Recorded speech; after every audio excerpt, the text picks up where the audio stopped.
গোপন খবরের ভিত্তিতে সুভাষ পার্ক রামঠাকুর আশ্রম সংলগ্ন বাড়ি থেকে 20 বান্ডেল কাপড়ের ব্যাগ এবং বাজি উদ্ধার করেছে পুলিশ।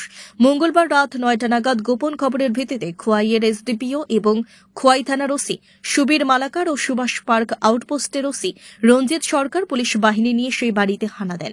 পুলিশের কাছে গোপন খবর ছিল এই মালামালগুলি বাংলাদেশে পাচার হতে পারে। সেই ভিত্তিতে সেখানে হানা দিয়ে 3 জনকে আটক করে খোয়াই থানায় নিয়ে যায় পুলিশ। পাশাপাশি সেই মামলাগুলিও খোয়াই থানায় নিয়ে আসে পুলিশ। জানা যায় যে 3 জনকে আটক করা হয়েছে তাদের নাম হল বিকাশ দেববর্মা, নরেশ দেববর্মা এবং রঞ্জিত দেববর্মা। তাদের বিরুদ্ধে নির্দিষ্ট ধারায় মামলা গ্রহণ করেছে পুলিশ। পুলিশের প্রচেষ্টায় বাংলাদেশ সামগ্রী পাচারের প্রচেষ্টা ব্যর্থ হয়েছে। Bureau report, BTV Tripura news. আজকে ঠিক সন্ধ্যার দিকে আমাদের কাছে খবর ছিল যে গমকিতে রামঠাকুর আশ্রম সংলগ্ন একজনের বাড়িতে বেশ পরিমাণ কাপড় এবং বাজি যা নাকি স্টোর আছে, যা নাকি বাংলাদেশে পাচার হবে। যথারীতি আমরা যাই এবং ওই বাড়িতে আমরা 20 বান্ডেল কাপড় ব্যাগ এবং বেশ কিছু বাজির প্যাকেট পাই।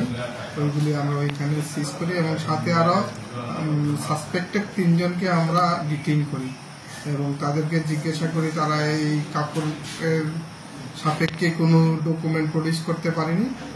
যথারীতি আমরা কাপড়গুলিকে থানায় নিয়ে আসি এবং আইনানুগ ব্যবস্থা নেওয়া হবে। স্যার, বাড়ির মালিককে কি অ্যারেস্ট করা হয়েছে? হ্যাঁ, বাড়ির মালিককে অ্যারেস্ট করা হয়েছে। স্যার, এই কাপড়গুলি আপনার মানে কোথা থেকে এসেছে? এখন এটাই তদন্ত সাপেক্ষ, এখনো আমরা বলতে পারছি।